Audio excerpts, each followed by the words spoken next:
What's good, ski in the hood, ski? All right, look. Here's another lesson in double speech. This is a different bit of an application here, but basically this is how it works.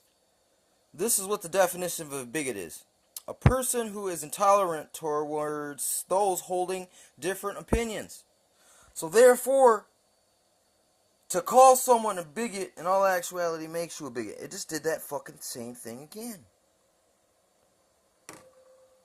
Whoa, that was weird. I just really literally had a glitch in the Matrix.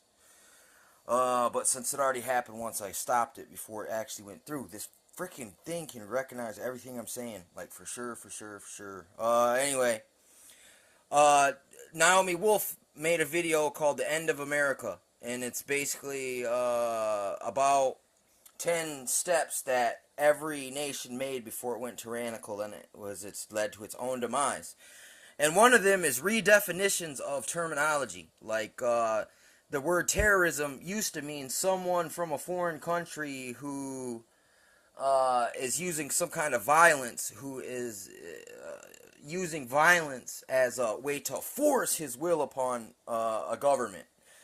But in all actuality, the word terrorism, like Huxley defined it the best, it's actually the rulers who can pay the people to beat the workers with clubs.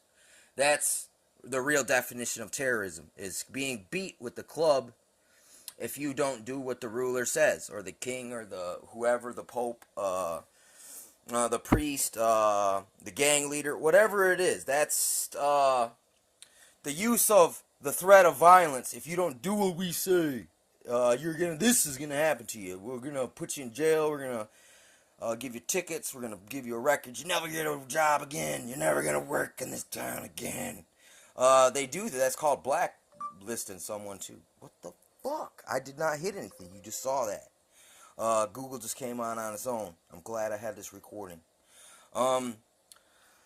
Okay, so the redefinition of things like terrorism to where, like, now a car thief, that's an act of terrorism, when in all actuality, it's just really crime. It's not really terrorism.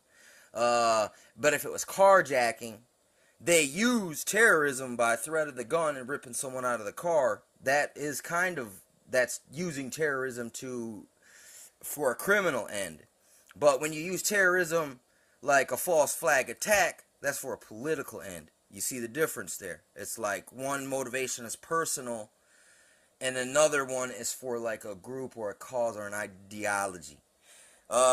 Just like, okay, this is how you end the bathroom debate. It's make a unisex bathroom. That's like, whoever wants to step in the unisex bathroom knows. Like, if you're straight and some guy in there says, "Hey man, you want to get sucked?" and you say, "No, I'm not into that." That guy shouldn't consider you a bigot because you say, "No, sir, I'm not into that. I don't want to stick my thing through the hole in the wall," because that's the type of stuff that goes on in bathrooms, nasty stuff. And and the reason why you keep people with sexually charged, like men dressed as women. Look, dude. That is a whack master flash situation. Was waiting to happen. And you don't want kids to see nasty people with doing consensual acts. They shouldn't be able to do it out in public unless it's like a place, like a designated zone, like a unisex bathroom, because that's what's gonna happen. And that type of, it just is the nature of things. You know what I'm saying? So just instead of boycotting people, because you're intolerant of another person's opinion. I mean, that's all the words is. So when you sling around the word bigot, you're being a bigot, and you're stealing your own thunder. And I'm so glad they keep using this word, because I've already made this point in a big, long, drawn out Facebook debate like 3 years ago, and I killed it then, and it's gonna kill it now.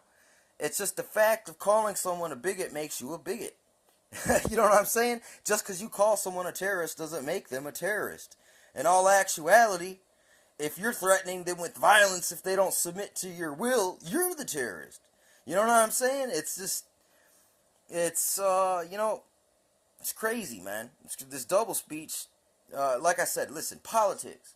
If you really want to understand politics, read Machiavelli, The Prince, and then re-look at your world, man. And it's totally different than what they want you to think it is.